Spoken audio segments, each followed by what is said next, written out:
Hi friends, இன்றைக்கி night routine தான் பார்க்க போகிறோம்.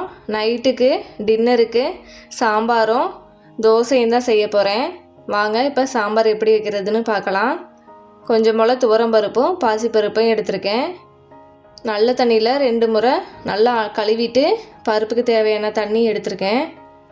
கொஞ்சம் போல் மஞ்சத்தூள் சேர்த்துருக்கேன். பருப்புலேயே வெங்காயம், தக்காளி, பச்சை மிளகாய் சேர்த்துட்டு கலந்து விட்டுட்டு ஒரு 2 விசில் வச்சு எடுத்துக்கலாம். நம்ம விறகடுப்பில் செஞ்சோன்னா பாத்திரத்தில் வச்சு வேக வச்சுக்கலாம். இது நம்ம கேஸில் வைக்கிறதுனால நான் குக்கரில் தாங்க வைப்பேன். பருப்பு எப்பொழுதும் 2 விசில் வச்சு எடுப்பேன். சூப்பராக வெந்துடும். இப்போ இருக்கிற கேஸ் பிரச்சனைக்கு பாத்திரத்தில் வச்சு வேக வச்சோன்னா ரொம்ப லேட்டாகும். அதனால் நான் குக்கரில் வச்சு எடுத்துருக்குவேன். இப்போ குக்கரை மூடிட்டு ஒரு 2 விசில் வச்சு எடுத்துக்கலாம். இப்போ பாருங்கள், ப்ரெஷர்லாம் ரிலீஸ் ஆயிடுச்சு. பருப்பு 2 விசில்லே சூப்பராக வெந்துருச்சு. 10 நிமிஷம் தான் ஆகும். 10 நிமிஷத்துலேயே நம்மளுக்கு பருப்பு சூப்பராக வெந்துருச்சு. இப்போ நம்ம சாம்பாருக்கு தாளித்து விட்டுறலாம். கொஞ்சமாக எண்ணெய் சேர்த்துட்டு ஒரு 2-3 மிளகு சேர்த்துக்கிறேன்.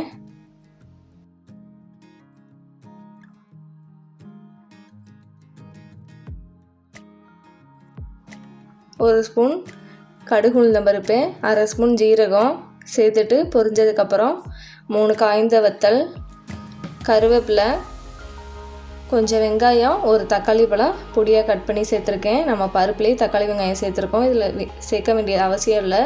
இருந்தாலும் நான் கொஞ்சம் சேர்த்துருக்கேன். ஏன்னா கொஞ்சம் சேர்த்தோன்னா வாசமாக இருக்கும். அதுக்காக இதில் சேர்த்துருக்கேன். இதை நல்லா வதக்கி விட்டுக்கலாம் 2 நிமிஷத்துக்கு.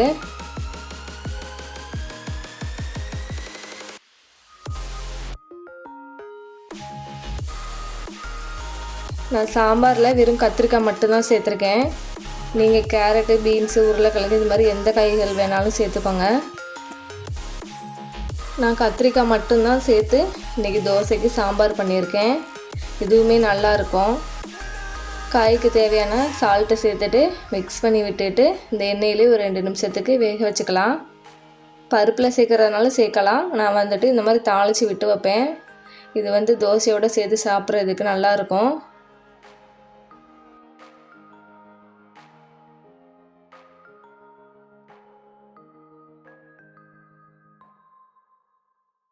காய் எண்ணெயிலே ஒரு 2 நிமிஷம் நல்லா வதங்கி வந்துருச்சு. இப்போ 1 ஸ்பூன் போல் சாம்பார் தூள் சேர்த்துக்கிறேன். அதையும் சேர்த்துட்டு காயோடு நல்லா மிக்ஸ் பண்ணி விட்டுக்கலாம். நான் சேர்த்துருக்க பச்சை மிளகாய் காரம் இருக்காது. அதனால தான் நான் சாம்பார் தூள் கொஞ்சம் சேர்த்துருக்கேன். சாம்பார் தூள் சேர்த்து வைக்கும்போது சாம்பார் நல்லா டேஸ்ட்டாக இருக்கும், நல்லா கலராகவும் இருக்கும். இப்போ காய்க்கு தேவையான தண்ணி ஊற்றிட்டு ஒரு 5 நிமிஷம் வேக வச்சுக்கலாம். காயை ஒரு 5 நிமிஷத்துக்கு மூடி வச்சு வேக வச்சுட்டு அதுக்கப்புறம் நம்ம பருப்பை சேர்த்துக்கலாம். பருப்பு ஏன்னா வெந்துருச்சு இல்லையா, அதனால் நம்ம காய் மட்டும் கொஞ்சம் வெந்தால் போதும். அதனால் மூடி வச்சு ஒரு 5 நிமிஷத்துக்கு வேக விட்டுக்கலாம்.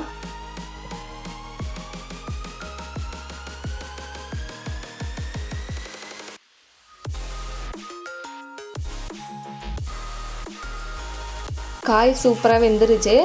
இப்போ நம்ம குக்கரில் எடுத்து வச்சுருக்க பருப்பை உள்ளே சேர்த்துட்டு தேவைப்பட்டதுன்னா தண்ணியும் கொஞ்சம் சேர்த்து மிக்ஸ் பண்ணிவிட்டு உப்பெல்லாம் செக் பண்ணிவிட்டு ஒரு 2 நிமிஷத்துக்கு கொதித்து வந்ததுன்னா போதும். நம்மளோட கமகமன்னு சூடான சாம்பார் ரெடி. இந்த சாம்பாரை தோசை, இட்லி எதுக்கு வேணாலும் நம்ம சேர்த்து சாப்பிட்லாம். ரொம்பவே டேஸ்ட்டாக இருக்கும். பார்க்குறதுக்கே பாருங்கள், நல்லா கலர்ஃபுல்லாக சூப்பராக இருக்குது. நல்லா மணமாகவும் இருக்குது.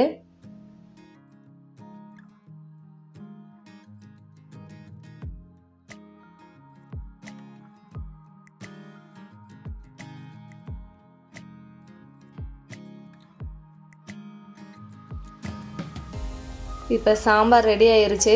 ஃப்ரெஷ்ஷான கொத்தமல்லி இலை இருந்ததுன்னா கட் பண்ணி உள்ளே சேர்த்துட்டு அடுப்பு ஆஃப் பண்ணிவிட்டு மூடி வச்சிடலாம். இப்போ எல்லோரும் சாப்பிட்றதுக்காக தோசை ஊற்றிட்டுருக்கேன். பசங்களுக்கு ஃபஸ்ட்டு சாப்பிட வச்சுட்டு அடுத்தது நானும் எங்கள் வீட்டுக்காரும் சாப்பிட வேண்டியது தான். பசங்கள்லாம் சாப்பிட்டுட்டு தூங்க போயிட்டாங்க. இப்போ நானும் எங்கள் வீட்டுக்காரும் சாப்பிட போகிறோம். இதோடு இந்த விலாக் முடியுது. இந்த வீடியோ பிடிச்சிருந்ததுன்னா நம்ம வீடியோவை லைக் பண்ணிடுங்க. இது வரைக்கும் நம்ம சேனலை சப்ஸ்கிரைப் பண்ணாமல் இருந்தீங்கன்னா சப்ஸ்கிரைப் பண்ணிக்கோங்க. நாளைக்கு வேறு ஒரு வீடியோவில் பார்க்கலாம். Bye friends.